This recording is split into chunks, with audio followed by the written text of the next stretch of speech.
자, 여러분 안녕하십니까. 이번 이야기 시청자 레인보우님께서 이야기를 들려주실 거고요. 저는 일단은 이 사연을 받자마자 와, 진짜 세상에 정말 무서운 사람들이 많다, 이런 생각을 했습니다. 여러분들 바로 한번 들어볼게요. 여보세요? 안녕하세요. 네, 안녕하세요. 반갑습니다, 레인보우님. 네, 반갑습니다. 네. 자, 정말 한숨부터 나와요. 왜냐면 이런 일을 겪으셨어요, 어떻게 하다가. 그러게요. 좀 비슷한 일을 또 몇 번 겪긴 했는데, 또 이상한 것 겪었다, 같습니다, 이런 제가. 걸요? 근데 이게 제일 조금 충격적이긴 했습니다. 그래서 말씀드리고 싶었어요. 알겠습니다. 자, 일단은 우리 시청자분들도 아마 내가 이 일을 겪었을 때 어땠을까라는 생각을 한번 해보시면서 같이 상상하시면서 들으시면 어떨까 생각을 하고 있고요. 우리 레인보우님은 이번 이야기를 아직도 좀 생각하면서 섬뜩하겠지만 그래도 오늘 들려주셔서 너무 감사드리고 바로 출발을 해보도록 하겠습니다. 렛츠가 키리십니다. 레인보우.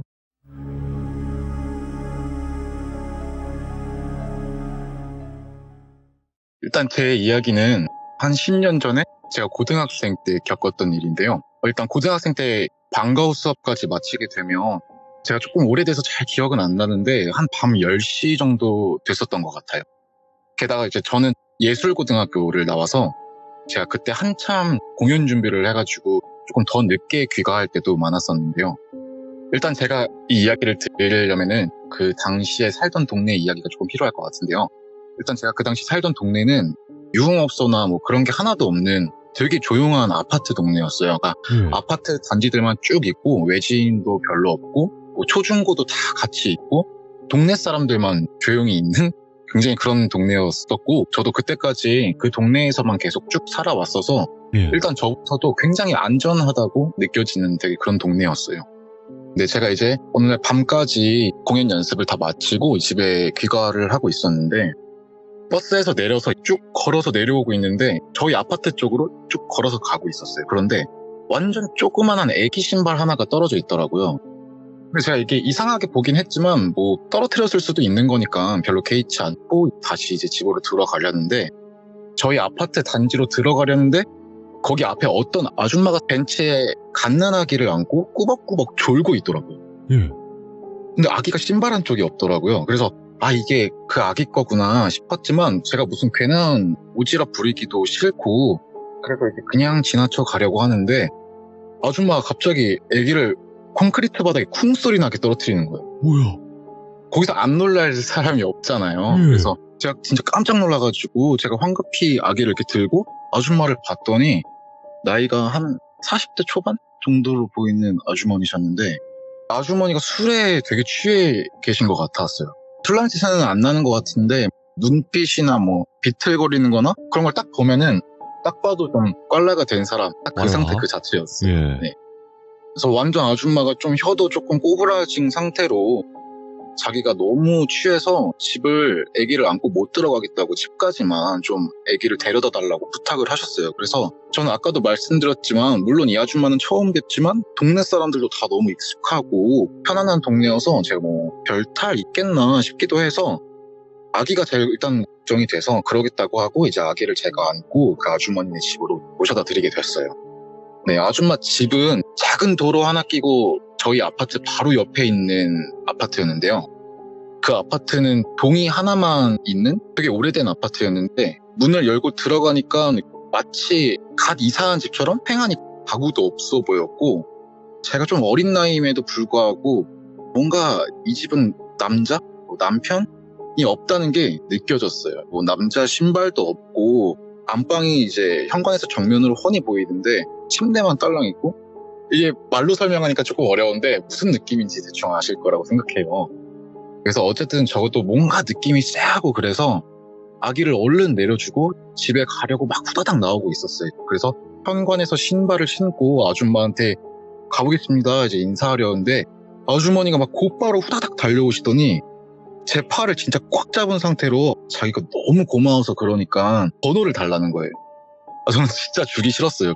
느낌도 너무 안 좋고 제가 뭘 바라고 한 것도 아니고 그래서 제가 한사코 거절을 하는데, 일단 아주머니가 제 팔목을 잡은 게 남자인 제가 뿌리치기 힘들 정도로 팔이 좀 아플 정도로 꽉 잡고 계신 거예요. 속으로 어떡하지 하다가 제가 뒷번호 한 자리만 바꾼 번호를 아줌마 폰에 눌렀어요. 네. 근데 여기서 제가 하필 다른 한 손으로 제 핸드폰을 쥐고 있었거든요. 근데 하필 아줌마가 제 손을 안 놓은 상태로 바로 전화번호를 이렇게 저장하는 게 아니라 통화를 하시는 거예요. 당연히 제 폰이 울리지를 않잖아요. 그러니까 아주머니가 제 얼굴이랑 제 핸드폰을 번갈아 바라보시다가 소름 돋는 눈빛으로 이거 아니잖아 라고 말하는데 좀 지릴 것 같더라고요, 진짜로. 아줌마가 눈빛은 진짜 무서운데 또 말은 막 엄청 애교 섞인 목소리로 막 제대로 눌렀죠 막 이렇게 하셔가지고 제가 잔뜩 귀에 눌려가지고 어쩔 수 없이 제 번호를 눌러드리고 제 폰에 전화벨이 울리는 것까지 보시고 나서야 저를 놔주셔서 정말 뒤도 안 돌아보고 제가 막 다시 집으로 갔어요. 그때를 계기로 해서 뭐 문자, 전화, 카톡부터 시작해서 저희 아파트 앞에도 막 찾아오시고 하셨어요. 근데 제가 사는 아파트를 아신다는 건 제가 그날 집으로 들어가는 걸 복도에서 몰래 봤다거나 따라왔다거나 무튼 뭐가 됐건 둘 중 하나잖아요. 그리고 이제 카톡으로는 막 음식 사진을 보내면서 누나가 한 밥이야 먹으러 올래? 막 이러기도 하셨고. 누나? 네. 게다가 제가 그때 교복을 입고 있어서 그분이 제가 학생이신 분인 걸 무조건 알 수밖에 없었을 텐데요. 술 마시고 싶으면은 뭐 엄한 데 가지 말고 누나한테 말해 라고도 하고 뭐 그러셨어요. 그래서 저는 뭐라고 하든 다 씹었어요. 근데 이제 제가 차단은 안 했는데요. 차단을 하면은 그 사람이 뭐라고 보내는지 제가 알 수가 없잖아요. 저는 그게 조금 더 공포라고 생각했어요. 제가 알 수 없이 뭔가 갑자기 확 닥치면 저는 그게 더 무서울 것 같았거든요. 그래서 차단은 안 하고 그 사람이 뭐라고 보내는지는 그래도 이제 보고는 있었어요. 그러고 있었는데 저희 아파트 앞에서 저를 막 기다리시다가 어쩔 수 없이 저랑 마주치면 제가 핸드폰을 뭐 잃어버렸다 이런 말도 안 되는 변명을 했어요. 뭐 지금이라면 제가 똑부러지게 하지 말라고 할 텐데 그때는 제가 조금 어리기도 했고 그래서 무서워서 신고도 못하고 가족들한테 말도 못했었어요. 근데 제가 피하는 걸 보면은 바보가 아닌 이상 그 아줌마도 알잖아요. 제가 피한다는. 근데 그걸 이제 그 아줌마가 좀 느끼시고 나서부터는 저한테 왜? 물음표, 왜? 물음표, 왜? 물음표 이렇게 반복적으로 카톡을 보내시거나 아니면은 아파트 화단 뒤에서 저를 숨어서 바라보시는데 이게 진짜 숨어서 저를 몰래 훔쳐보고자 하는 게 아니라 마치 그걸 즐기듯이 어설프게 숨어서 특유의 소름 끼치는 눈빛으로 저를 쳐다보시더라고요. 그래서 저 그냥 못 본 척 했어요, 그럴 때. 그러기도 했고 조금 이제 충격적인 일이 하나가 있었는데 저희 친형이 있었는데 친형이 이제 오토바이를 타고 다녔어요. 근데 이제 형이 저희 아파트는 지하주차장이 없어서 그 아줌마가 사는 아파트는 지하주차장이 있어갖고 거기 아파트에 허락을 받고 그 주차장에다가 오토바이를 주차를 하곤 했어요. 네. 형이 저는 가끔 오토바이를 태워줘서 등하교도 같이 하고 그랬었는데 어느 날은 오토바이 시트에 피 묻은 생리대가 붙여져 있는 거예요. 뭐야? 이건 또. 그래서 형은 욕하면서 막 CCTV 보겠다 막 이랬는데 뭐 자세히 기억은 안 나지만 CCTV는 볼 수 없었던 걸로 기억하고 형한테는 나중에야 말을 했지만 뭐 그때 당시에 저는 속으로 그 아줌마가 했구나라고 바로 느낄 수 있었어요. 그리고 이제 또 소름 돋는 일이 하나가 있었었는데요. 저희 집이 복도식 아파트였어요. 근데 또 하필 저희 집이 1호라 가지고 복도의 맨 끝집이었어요. 그래서 이제 방에 있으면은 사람들이 복도 걷는 소리가 방에서 다 들리거든요. 저희 아빠가 이제 걸어오시면은 제가 방에서도 다 알 정도로 잘 들리거든 했는데 제가 어느 날은 이제 새벽에 불을 다 끄고 컴퓨터를 하고 있는데 누가 걸어오는 소리가 들리는 거예요. 근데 굉장히 조용하긴 한데 새벽이라서 그 조용하게 걸어오는 소리도 다 들렸어요. 네. 근데 이제 좀 무서워졌는데 아니나 다를까? 저희 집 앞까지 오는 소리가 들리더니 제 방 앞에 누가 딱 쓰는 거예요. 근데 다행히 창문도 잠겨 있고 이게 커튼도 쳐져 있어서 안이 보이지는 않는데 제 시점으로는 창살이랑 그 사람이 서 있는 실루엣이 보이거든요. 그 진짜 누가 봐도 그 아줌마였어요. 와. 저는 그 창문과 커튼을 사이에 두고 진짜 미동도 못한 채 가만히 바라만 봤어요. 그 아줌마도 제가 안 보일 테지만 뭔가 제가 여기서 조금이라도 움직이면 안에 제가 있는 걸 들켜서 더 큰 사단이 날 것 같았거든요. 그래서 뭐 아줌마인지 뭔지 모르겠지만 일단 진짜 미동도 하지 않고 그 창문을 한 5분 동안 가만히 바라보니까 다시 그냥 가더라고요. 별일 없이. 그래서 저는 그때부터 이사 갈 때까지 제 방에서 창문을 절대 열지 않고 방 불을 절대 안 켰어요. 그리고 이제 간혹 이제 길을 다니면은 같은 동네를 살기 때문에 그 아줌마를 멀리서 제가 먼저 발견할 때도 있었어요. 네. 그럼 제가 꼭 불이 나게 피했는데 그 아줌마는 꼭 항상 유모차를 끌고 다니셨고요. 그리고 어떤 친구인지 다른 아줌마랑 같이 다녔거든요. 근데 진짜 특이한 게 그냥 동네 아주머니 스타일이 아니라 두 분 다 뭔가 스타일이 옛날 드라마 안녕 프란체스카 있어요. 예. 프란체스카에 나오는 심혜진 배우님 같은 그런 주인공분들 같은 그런 스타일이었는데 지금 생각해보면 좀 술집 마담 같은 스타일이셨었던 것 같아요. 그리고 이제 제가 며칠 뒤에 학교에서 공연이 있었어요. 공연이 있어가지고 좀 멀리 사는 친구가 저희 집에서 같이 자고 가기로 했거든요. 그래서 다음날 아침 일찍 학교를 같이 가기로 했는데 둘 다 너무 긴장되고 그래서 잠이 바로 안 오는 거예요. 그래서 좀 밤을 새고 새벽에 밥을 먹고 바로 학교를 가기로 했어요. 그래서 동네마다 김밥 해븐 있잖아요. 김밥 천국에 하나씩 있잖아요. 있죠. 근데 그때는 이제 김밥 천국이 다 24시간이었어요. 그래서 친구랑 거기 가서 밥을 먹고 얘기를 좀 하고 하다가 학교로 바로 일찍 출발하기로 했는데 거기서 밥을 먹고 있는데 그 아줌마 친구분이 들어오시더라고요. 그 사람은 저를 몰라도 저는 그 사람 얼굴을 아니까 제가 조금 긴장이 되기 시작했고 그 아줌마 친구가 왔으니까 곧 그 아줌마도 올 것 같아서 제 친구한테 그냥 우리 빨리 나가자 이렇게 말을 했어요. 그 친구도 제 이야기를 조금 대충 알고 있어서 눈치를 챘는지 그러자라고 말을 해주더라고요. 그래서 저는 뭐 그 아줌마 친구를 봤지만 그 아줌마 친구도 뭐 저를 봤지만 별로 신경을 안 쓰고 저희 대각선 자리에 혼자 앉으시더라고요. 근데 앉자마자 갑자기 테이블을 주먹으로 쾅쾅 내리치시더니 의자에 앉은 상태로 다리만 와다다다다다 끌어가지고 앞에 있는 테이블을 다 밀치고 저희 앞으로 오는 거예요. 저희 테이블 앞으로 와가지고 입에 담을 수조차 없는 야한 욕설을 퍼붓는 거예요. 뭐라고요? 이게 말하기는 좀 흉한데 제가 조금 예를 들자면 뭐 너의 소중이를 깨물어서 잘라버리겠다. 뭐 한입거리도 안 된다. 제가 정말 이거는 95% 정도 순화해서 말을 드린 거고요. 뭐 그런 입에 진짜 담기조차 어려운 저는 진짜 지금까지도 살면서 처음 들어보는 그런 야한 욕설을 막 저한테 퍼붓기 시작하시는 거예요. 너무 불쾌한데? 네, 너무 무섭더라고요. 그 아줌마 눈알이 진짜 정상이 아니었는데 이상하게도 그 아줌마한테도 술 냄새가 안 났어요. 그래서 제가 나중에 생각한 거는 그 아줌마 둘 다 좀 막을 한 게 아닌가라는 생각이 조금 들기도 했어요. 뭐 확실하진 않지만요. 예. 무튼 그 아줌마가 온통 난리를 피니까 매장 안에서 그것도 어린 저희한테 와서 그러니까 김밥집 사장님 부분이 그 아줌마를 밖으로 내쫓았어요. 그리고 이제 저희한테 말씀해 주시는 게 저 사람이 가끔 이 시간에 오는데 늘 정상은 아니다라고 생각했지만 오늘은 왜 저 정도까지인지는 모르겠다 막 이렇게 말씀을 하시더라고요.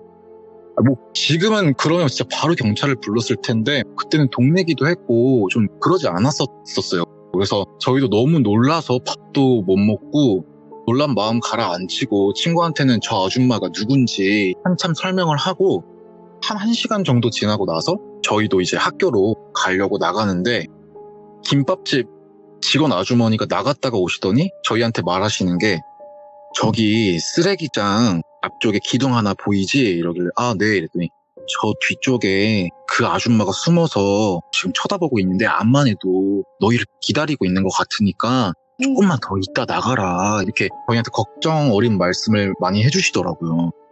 그래서 어떡하지 싶어서 한 30분가량 완전히 해가 다 뜰 때까지 있다가 진짜 무슨 도망 다니는 사람들처럼 막 구석구석 살피면서 친구랑 나오자마자 택시를 바로 타고 학교로 갔었던 일이 있었어요.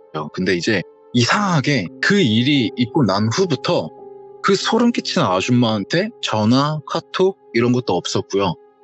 앞으로 찾아오지 않거나 뭐 숨어서 바라보거나 뭐 이런 일도 없었어요. 그래서 저는 이제 끝났구나.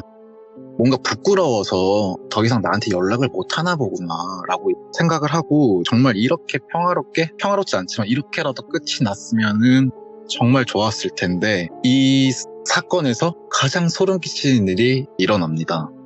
아직도 일어난 게 아니에요? 네, 제 기준에서는 이제부터가 가장 소름이 끼쳤는데요. 그러고 조금 시간이 지나니까 마음이 조금 편해졌어요. 어리기도 했고 뭐 그래서 막 이렇게 별 생각 없이 조금 마음이 편해졌었는데 어느 날은 제가 새벽에 밖에 나가서 친구랑 통화를 했어요. 그 김밥 천국에 같이 갔던 친구랑 막 통화하면서 저희 걷잖아요. 자연스럽게 걸으면서 통화하다 보니까 그 아줌마가 사는 아파트 앞에 있는 벤치에 앉아서 통화를 막 한참 했어요. 제가 겁이 없는 게 아니라 아까 말했듯이 그 아줌마네 아파트가 저희 아파트 바로 옆이기도 했고요. 뭐 조금 넓고 편하기도 하고 통화에 집중하느라 별로 그 아줌마 생각이 나지는 않았었어요. 네. 그래서 그 친구 연애 고민부터 시작해서 뭐 저희 같이 하는 공연 얘기, 앞으로 진학할 대학 얘기, 뭐 진로 얘기하느라고 시간이 엄청 많이 지나갔어요. 꽤 오랜 시간 통화를 했거든요. 근데 어느 순간부터 아기들 딸랑이 장난감 있잖아요. 이렇게 흔들면 딸랑딸랑 소리 나는 그 신생아 아기들 장난감. 알죠. 그 소리가 들리는데 처음엔 별로 신경을 안 썼어요. 뭐 거기 아기들 사는 부모님이 계실 수도 있는 거고 그러니까요. 그래서 뭐 별로 신경을 안 쓰고 있다가 계속해서 그 소리가 반복적으로 들리니까 어느 순간부터 그게 신경이 쓰이더라고요. 게다가 여기서 중요한 게 생각해보니까 그때 한참 통화를 오래 해가지고 제가 뭐 시간이 정확히는 기억이 안 나지만 한 새벽 3시 정도? 그쯤 됐었거든요. 그러니까 이 새벽에 그 아기 딸랑이 소리가 계속 반복적으로 난다는 게 정말 이상하잖아요. 말이 안 되죠. 예. 네. 그래서 뭔가 이상함을 제가 느끼고 나서야 주변을 둘러보기 시작했어요.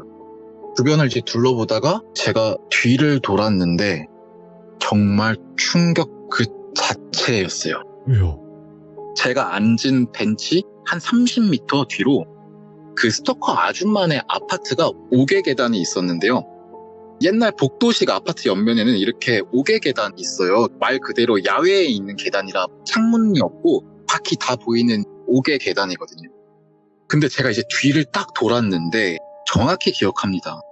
2층과 3층 사이 5개 계단에 그 아줌마가 상체만 난간 밖으로 쭉 내밀고 정확히 저를 향해서 딸랑이를 딸랑딸랑 흔들다가 저랑 눈이 딱 마주치니까 난간 밑으로 몸을 휙 숨는 거예요. 근데 그게 아까도 말씀드렸다시피 진짜로 들켜서 팍 숨는 게 아니라 아가들한테 장난치듯 과장해서 숨는 제스처 있잖아요. 그걸 막 그렇게 저한테 하는 거예요.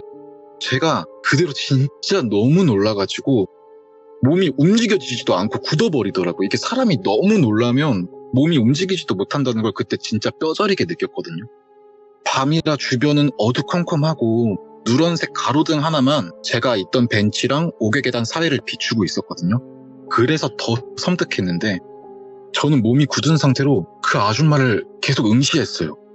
그러니까 친구는 갑자기 제가 통화하다가 말이 없으니까 야 뭐해? 막 계속 저를 부르고 아줌마는 제 앞에서 상체 내밀고 딸랑이를 흔들다가 숨고 딸랑이를 흔들다가 숨고 이 짓을 한 3-4번을 반복하더라고요. 정말 소름 끼치고 괴기스러웠어요.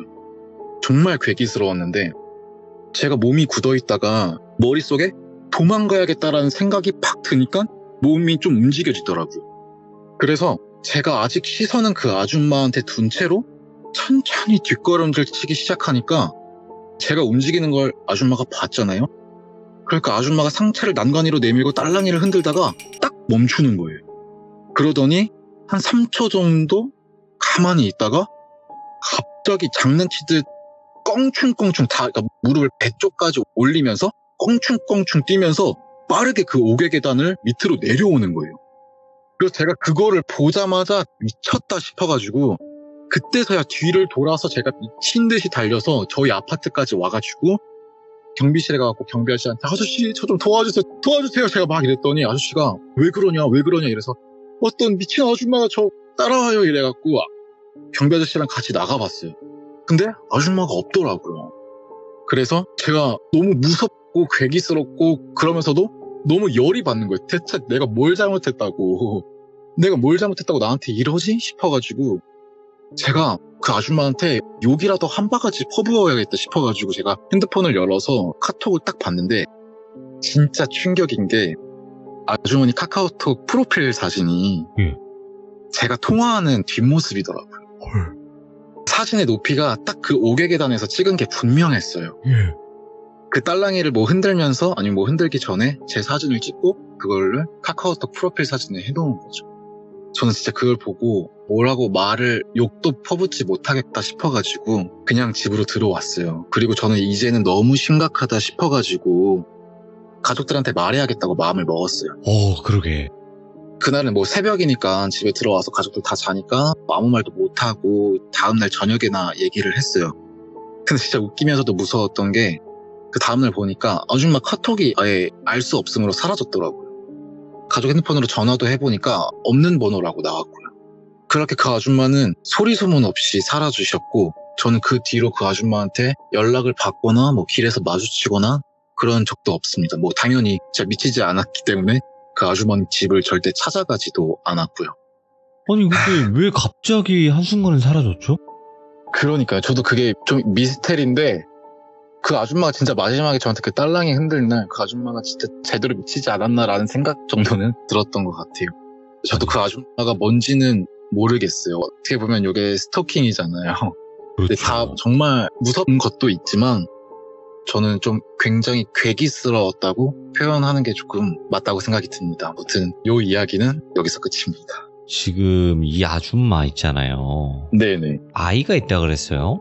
네, 그렇죠. 아이는 사람이 맞아요? 네, 제가 봤을 땐 사람이었어요. 왜냐하면은 제가 동네에서 그 아주머니가 유모차 끌고 그 아줌마 친구랑 같이 다니는 걸 뭐 낮에도 보기도 했고요. 예. 낮에 볼 때, 멀리서 볼 때는 물론 좀 외관이 옷 스타일이나 이런 게 특이하기는 했지만 그냥 사람이었어요. 정말 그냥 평범한 사람이었어요. 낮에도 보이고 그랬으니까. 와, 진짜 김밥 천국에서 한 행동도 그렇고 그 네. 오토바이에다가 그 한 짓거리도 그렇고 딸랑이 흔드는 거는 진짜 얼마나 무서웠을까. 근데 그렇게 막 시끄럽게 했으면 주민 신고 네. 들어가고 그랬을 텐데. 근데 그 아기 딸랑이 소리가 들어보신 분은 아시겠지만 그렇게 크지는 않아요. 아, 그래요? 그래서 저도 이렇게 통화를 하면서 제 통화 목소리에 그 소리가 그냥 크게 들리지 않고 조금은 묻힐 정도로 그렇기 때문에 저도 계속 통화하면서 계속 반복적으로 들려도 그렇게 크게 신경 쓰지는 않았었거든요. 근데 그게 저도 신경을 쓰이기 시작한 게 시간이 늦었고 그리고 그게 뭔가 반복적으로 계속 들리니까 신경이 쓰이기 시작했었던 것 같아요. 완전 미쳤네. 그 카톡 내용 혹시 말씀이 가능해요? 이상한 거였더라도. 카톡 내용이요? 카톡 내용은 제가 그 아주머니를 피한다고 생각하시기 전에는 조금 평범했어요. 뭐 아까 말씀드린 것처럼 뭐 밥 사진 보여주면서 밥 먹으러 와, 누나가 밥 해줄게, 뭐 요즘은 뭐 힘든 거 없어? 그냥 요런 평범한 내용들이었는데 제가 그 아줌마를 피한다는 거를 그 아줌마가 알고 나서부터는 좀 무섭게 보냈어요. 무서웠던 게 뭐 내용이 뭐 욕을 보내고 그랬던 게 아니라 이 아주머니는 그냥 괴기스러웠어요. 그래서 아까 말씀드린 것처럼 왜 물음표, 왜 물음표, 왜 물음표, 왜 물음표 이걸 동시에 보낸다던가 왜 피하지? 점점점점점점점점점점점점 이게 그 전체 보기 눌러야 다 나올 정도. 왜 피하지? 점점점점점점점점점 전체 보기 누르면은 끝까지 점점점점밖에 없어요. 뭐 그런다던가. 그러니까 뭐 무섭게 욕을 한다던가 그러진 않았는데 막 이렇게 조금 불쾌하고 좀 괴기스럽게 그런 식으로 카톡을 이제 보냈었죠. 아니, 전체 보기로 봐야 되는 정도면 엄청 길게 썼다는 건데? 네, 그러니까 이런 식으로 왜 피해 점점점만 이제 뭐 수백 자를 보낸 거죠. 야, 세상에 이제 별의별 사람들이 많네요. 멤버님. 그러니까요. 야, 난 또 이런 사람의 이야기는 이렇게 또 시들면서 듣게 되네요. 근데 그 아줌마도 정말 이상했지만 그 아줌마 친구도 그 김밥 천국에서 그렇게 말을 저는 아까도 말씀드렸다시피 그렇게 욕을 섞어서 하시는 분은 저도 사회생활 이제는 오래 했지만 그때가 처음이자 마지막이었습니다. 아니 근데 그 친구분이라고 했던 사람도 참 희한하네. 그 사람도. 그러니까 둘이 그냥 비슷하신 분이 아닐까 싶고 저는 또 나중에 느꼈지만 그 두 분이 제 얘기를 같이 막 나눴으니까 그 아줌마 친구도 저를 아시는 거 아니에요. 그렇죠. 그게 좀 많이 불쾌하더라고요. 얼마나 둘이 내 얘기를 어떻게 했을까 싶으니까 굉장히 소름 끼치고 많이 불쾌했던 기억이 있습니다. 참 쉽지 않죠.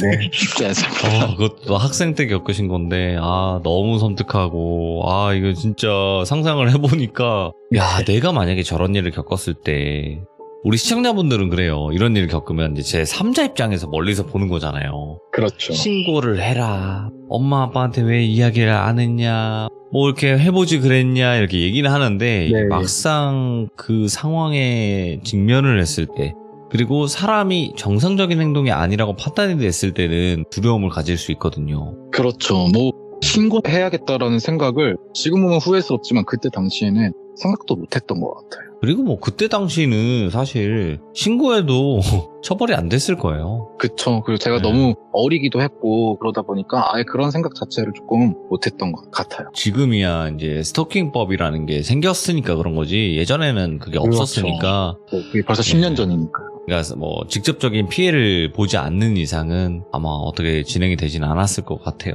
네. 아무튼 오늘 너무너무 감사드리고 레인보우님 고맙습니다. 네, 감사합니다. 네, 고맙습니다. 네. 자, 여러분들 세상에는 별의별 사람들이 많아요. 근데 이거를 직접 겪었을 때는 정말 무서운 일이 발생을 할 수가 있거든요. 그러니까 요즘 같을 때는 무조건 신고하세요. 그 처벌이 되든 안 되든 요즘 세상에는요 법이 강화가 되어 있기 때문에 무조건 신고를 하고 증거를 남겨놓으시길 바라겠습니다. 정말 무서운 사람인 거예요. 그리고 혹시라도 이 아줌마를 알고 계신 다른 피해자분들이 계신다면 댓글 꼭 남겨주시길 바라겠습니다. 시청해주신 모든 분들 감사합니다. 고맙습니다.